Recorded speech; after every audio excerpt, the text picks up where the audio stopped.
大家好，我是夏妈，早上好。今天我们家早餐1人1碗的年糕汤，食材我都准备好了，一点番茄、蘑菇、青菜。现在是6点37分，这个菜煮的比较快，所以我今天就是起晚一点。还有一点肉末，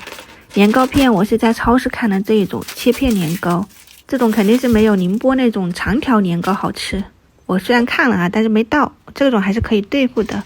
然后锅里面烧热一下锅，然后放入冷油，再下入这个肉末，你试一下，应该就不会粘锅了。把那个肉末炒散，放一点姜末，然后切好的番茄跟蘑菇也一起倒进去，给它们炒软炒香。配菜你就按自己喜欢，加一点胡萝卜，那个土豆也是可以的。拧入多一点的开水，放入那个掰好的年糕片，调入盐、生抽、酱油，撒上一点点胡椒粉，再来一点味精或者是鸡精提鲜。试一下咸淡可以了以后，我后面淋了2个鸡蛋液进去哈，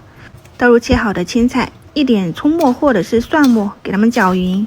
今天早餐一大锅这种肉末年糕汤，味道还是很浓郁的哈，特别那个汤汁煮到后面是粘稠的那种，它们是原味的，我们是加了2勺小米辣进去，它稍微的煮上1分钟，那个汤或者是味道整体就会有一点鲜辣的口感，早上还是比较提神的。现在是早上6点57分，连拍带煮20分钟搞定，供大家参考一下。它这个味道很浓郁，很好喝，我们就先开吃了哈，晚上再见，拜拜。